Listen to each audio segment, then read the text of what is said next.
ગુજરાતમાં ચોમાસું જામ્યું હોય તેવો વરસાદ થશે. બંગાળની ખાડીની મજબૂત સિસ્ટમની અસર થવાની આગાહી. ગુજરાત પર વાવાઝોડાનો ખતરો છે. બંગાળની ખાડીમાં બનેલી સિસ્ટમની શું અસર થશે અને શું ખરેખર વાવાઝોડાની શક્યતા છે? ગુજરાતના હવામાન વિભાગ દ્વારા રાજ્યમાં વરસાદનું જોર વધવાની સંભાવનાઓ વ્યક્ત કરાઈ છે. બંગાળની ખાડી પર બનેલી સિસ્ટમની અસરથી રાજ્યમાં ભારે વરસાદની સંભાવનાઓ સાથે યલો એલર્ટ આપવામાં આવ્યું છે. નવરાત્રીના અંતિમ દિવસોમાં ભારે વરસાદની શક્યતાઓ છે. નમસ્કાર, આપનું સ્વાગત છે BS9 TV ન્યૂઝ ઉપર અને હું છું આપની સાથે કાજલ સુવા. બંગાળની ખાડીની વિશાળ સિસ્ટમની અસરથી રાજ્યમાં વરસાદી માહોલ જામવાની સંભાવનાઓ હવામાન વિભાગ દ્વારા વ્યક્ત કરવામાં આવી છે. શુક્રવારે કરવામાં આવેલી આગાહી પ્રમાણે રાજ્યમાં ભારે વરસાદની સંભાવનાઓ સાથે યલો એલર્ટ આપવામાં આવ્યું છે, જેમાં આજના દિવસમાં પણ 25 થી વધુ જિલ્લાઓમાં વરસાદની આગાહી કરવામાં આવી છે, જેમાં ઉત્તર ગુજરાત, મધ્ય અને પૂર્વ તથા દક્ષિણ ગુજરાત અને દક્ષિણ સૌરાષ્ટ્રના ભાગોનો સમાવેશ થાય છે. હવામાન વિભાગ દ્વારા રાજ્યમાં થંડરસ્ટોર્મ વોર્નિંગ સાથે વરસાદની આગાહી કરવામાં આવી છે અને દક્ષિણ ગુજરાતના દરિયાકાંઠાના માછીમારોને દરિયો ન ખેડવાની ચેતવણી આપી છે, જેમાં પવનની ગતિ વધુ રહેવાની સાથે દરિયામાં તોફાની મોજા ઉછળવાની શક્યતાઓ જોવાઈ રહી છે. હવામાન વિભાગના અમદાવાદ કેન્દ્રના ડાયરેક્ટર A.K. દાસે શુક્રવારે માહિતી આપતા જણાવ્યું હતું કે 7 દિવસ ગુજરાત રીઝન એટલે કે સૌરાષ્ટ્ર કચ્છ સિવાયના ભાગ અને સૌરાષ્ટ્ર અને કચ્છ બંને જગ્યાઓ પર વરસાદની સંભાવનાઓ છે, જેમાં ગુજરાત રીઝનમાં 27, 28, 29 અને 30 સપ્ટેમ્બર દરમિયાન છૂટાછવાયો યલો એલર્ટ સાથે ભારે વરસાદની સંભાવનાઓ છે. બંગાળની ખાડીમાં વેલમાર્ક લો પ્રેશરની અસરથી વરસાદનું જોર વધવાની સંભાવનાઓ હવામાન વિભાગ દ્વારા વ્યક્ત કરવામાં આવી હતી, જેમાં આજના દિવસે પણ ગાજવીજ સાથે વરસાદ થવાની સંભાવનાઓ વ્યક્ત કરવામાં આવી છે. આજે 26 જિલ્લાઓમાં યલો એલર્ટ સાથે આગાહી આપવામાં આવી છે, જેમાં ઉત્તર ગુજરાતના બનાસકાંઠાથી લઈને દક્ષિણ ગુજરાતના વલસાડ સુધીના ભાગોનો સમાવેશ થાય છે. કચ્છ, મોરબી, સુરેન્દ્રનગર, જામનગર, દેવભૂમિ દ્વારકા અને પોરબંદરને બાદ કરતા તમામ જિલ્લામાં યલો એલર્ટની આગાહી આપવામાં આવી છે.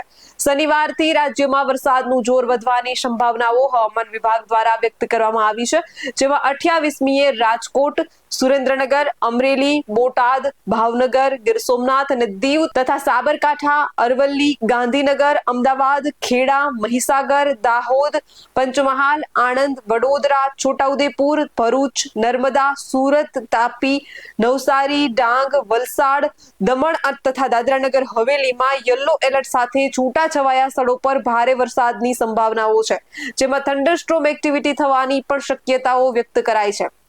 આમ આ પછી 2 દિવસ એટલે કે 29 અને 30 સપ્ટેમ્બર દરમિયાન પણ રાજ્યમાં વરસાદનું જોર રહેવાની સંભાવનાઓ છે, જેમાં અમદાવાદ, ગાંધીનગર સહિત રાજ્યના સૌરાષ્ટ્ર અને દક્ષિણ ગુજરાતના ભાગોમાં ભારે વરસાદની સંભાવનાઓ સાથે યલો એલર્ટ આપવામાં આવ્યું છે. નોંધનીય છે કે હાલ રાજ્યમાંથી ચોમાસું સંપૂર્ણ રીતે ગયું નથી અને તેની અસર આગામી સમયમાં પણ જોવા મળશે. હવામાન વિભાગે જણાવ્યું છે કે બંગાળની ખાડી પર જે સિસ્ટમ બની છે તે ડિપ્રેશનમાં પરિવર્તિત થવાની શક્યતાઓ વ્યક્ત કરી હતી. આ સિસ્ટમ પશ્ચિમ તરફ ગતિ કરશે, જેના કારણે ભારે વરસાદની સંભાવનાઓ છે.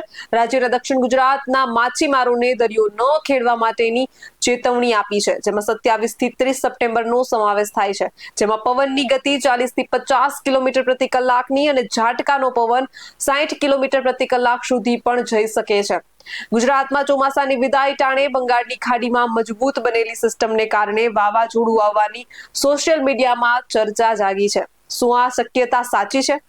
સામાન્ય રીતે વાવાઝોડા બનવાના 4 તબક્કા છે. પહેલા લો પ્રેશર એરિયા રચાય છે, આ પછી વેલમાર્ક લો પ્રેશર એરિયા, ત્યારબાદ તે ડિપ્રેશનમાં અને પછી તે ડીપ ડિપ્રેશનમાં ફેરવાય છે.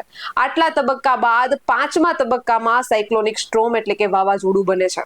ગુજરાતની વાત કરીએ તો અરબી સમુદ્રમાં બનેલી સિસ્ટમથી સીધી અસર થાય છે, એટલે કે બંગાળની ખાડીમાં બનેલા વાવાઝોડાની કોઈ સીધી અસર ગુજરાતમાં થતી નથી. તેથી કોઈ પણ ખેડૂત મિત્રોએ ડરવાની બિલકુલ જરૂર નથી.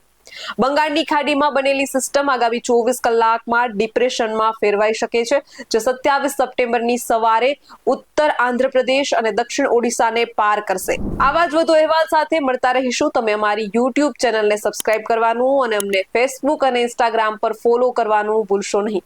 બાકી અવનવી અપડેટ્સ મેળવવા માટે આપ જોતા રહો BS9 TV ન્યૂઝ.